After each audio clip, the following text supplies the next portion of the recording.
नमस्कार दोस्तों, मेरा नाम है अंशुमन नायक और आप सभी का बहुत बहुत स्वागत है इंडियन डिफेंस न्यूज के डिफेंस टॉक सीरीज में, जहां पर हम रोज नए नए डिफेंस अपडेट्स के बारे में बात करते हैं। तो चलिए देर न करते हुए आज की वीडियो शुरू करते हैं।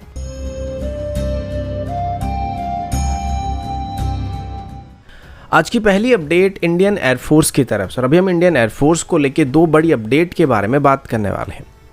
सबसे पहले हम इंडियन एयरफोर्स के जगुआर एयरक्राफ्ट के बारे में बात करने वाले हैं। इनिशियली इन एयरक्राफ्ट को इंडियन एयरफोर्स की तरफ से 1975 के आसपास एक्वायर किया गया था और अभी भी हमारी फ्लीट में करीब 80 के आसपास जगुआर एयरक्राफ्ट मौजूद है। इनिशियली इनको सिर्फ एयर टू ग्राउंड अटैक करने के लिए ही खरीदा गया था और सिर्फ इनको डीप स्ट्राइक मिशन में हम लोग इस्तेमाल कर सकते थे, जिसके बाद ईयरली 2000 के आसपास इसमें थोड़ा सेल्फ डिफेंस कैपेबिलिटी को ऐड करने का प्लान किया गया था और इसमें SRAM जैसे short range air to air missile को इंटीग्रेट करने का प्लान किया गया था।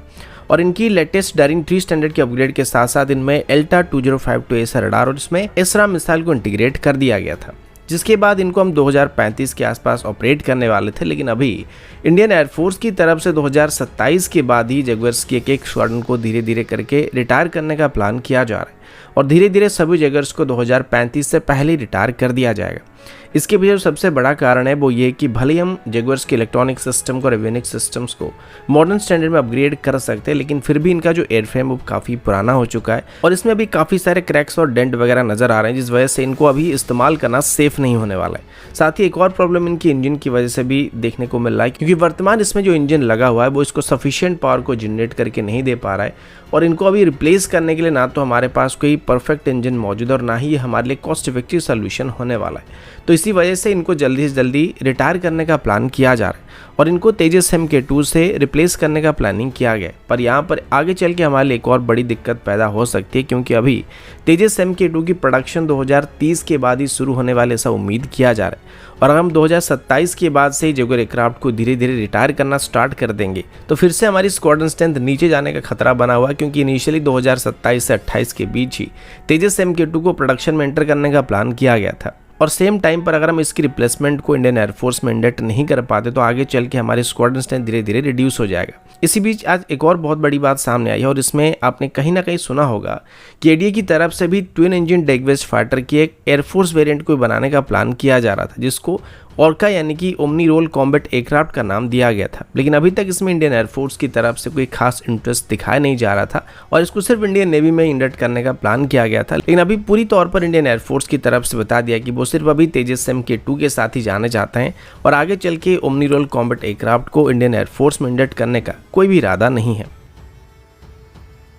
अगला अपडेट डिफेंस प्रोडक्शंस को लेके। आज से लगभग 10 साल पीछे या 10 से 15 साल पीछे जाए तो हमारी ज़्यादातर डिफेंस इक्विपमेंट को हम लोग अलग अलग देशों से इंपोर्ट कर रहे थे और भले हम दुनिया की 4th लार्जेस्ट आर्मी थे, लेकिन हमारी ज़्यादातर डिफेंस इक्विपमेंट की डिमांड को हमको इंपोर्ट करके ही पूरा करना पड़ता था। लेकिन पिछले 10 सालों के अंदर भारत सरकार की तरफ से खास करके डिफेंस सेक्टर में हमको आत्मनिर्भर बनाने की भरपूर कोशिश किया गया और डिफेंस प्रोडक्शन के ऊपर अभी ज़्यादा जोर दिया जा रहा है और सिर्फ हमारी डोमेस्टिक रिक्वायरमेंट ही नहीं बल्कि अभी डिफेंस इक्विपमेंट को बाहर देशों को एक्सपोर्ट करने के लिए भी कोशिश किया जा रहा है, जिसके फलस्वरूप अभी पहली बार हमारी डिफेंस प्रोडक्शन 1 लाख करोड़ की प्रोडक्शन मार्क को पार कर चुका है। पिछले साल यानी कि 2021 से 22 का जो फाइनेंशियल ईयर था उसकी बात करें तो इसमें हमारी टोटल डिफेंस प्रोडक्शन 95,000 करोड़ के आसपास की थी और इसके बाद अगर इस साल की बात करें तो इसमें हमारी डिफेंस प्रोडक्शन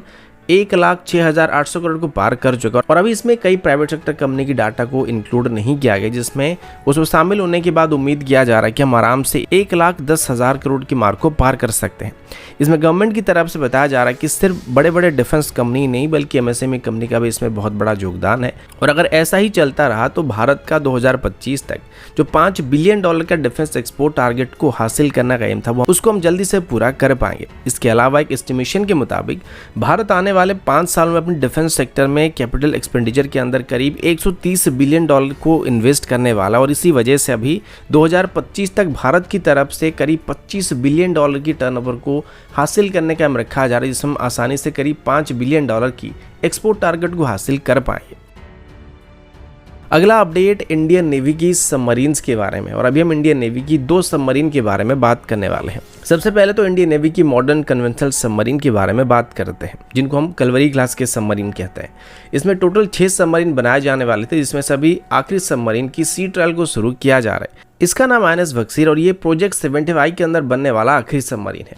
इसके बाद अभी मझगांव डॉक लिमिटेड की तरफ से एडिशनल 3 स्कॉर्पियन क्लास के सबमरीन को भी नेवी के लिए बनाने का प्रपोजल दिया जा रहा है, लेकिन फिलहाल अभी इस पर कोई खास डिसीजन नहीं लिया गया है। अभी कल से INS बक्सीर की सी ट्रायल को शुरू किया गया था और इसे 2024 तक इंडियन नेवी को हैंडओवर करने की बात की गई है। इसके बाद इंडियन नेवी की एक और कन्वेंशनल सबमरीन जो कि एक रशियन ओरिजिन किलो क्लास का सबमरीन था, इसे भी रशिया रिफिट करने के लिए भेजा गया था और आज इंडियन नेवी की तरफ से बताया जा रहा है कि अब INS सिंधु रत्न वापस भारत आ चुका है। इनिशियल इसकी रिफिट और शेड्यूल मेंटेनेंस थोड़ा जल्दी पूरा होना चाहिए था, लेकिन रशिया और यूक्रेन के बीच हुई लड़ाई की वजह से इसमें काफी सारे बाधाएं सामने आ गई थी, तो इस वजह से इसमें थोड़ा डिले हमको देखने को मिला है। लेकिन फाइनली इसको रिफिट करके वापस इंडियन नेवी में इंडक्ट किया जाने वाला है। इसका रशिया से भारत आने तक का जो जर्नी था वो काफ़ी चैलेंजिंग था, क्योंकि लड़ाई चलने की वजह से हमारे सबमरीन को पहले नॉर्वेन सी, फिर इंग्लिश चैनल, उसके बाद मेडिटेरियन सी होकर आना पड़ा था और अभी फाइनली ये मुंबई पोर्ट पर पहुंच चुका है। तो दोस्तों अभी के लिए इतना ही, मिलता हूं आपसे अगले वीडियो में, तब तक के लिए जय हिंद, वंदे मातरम।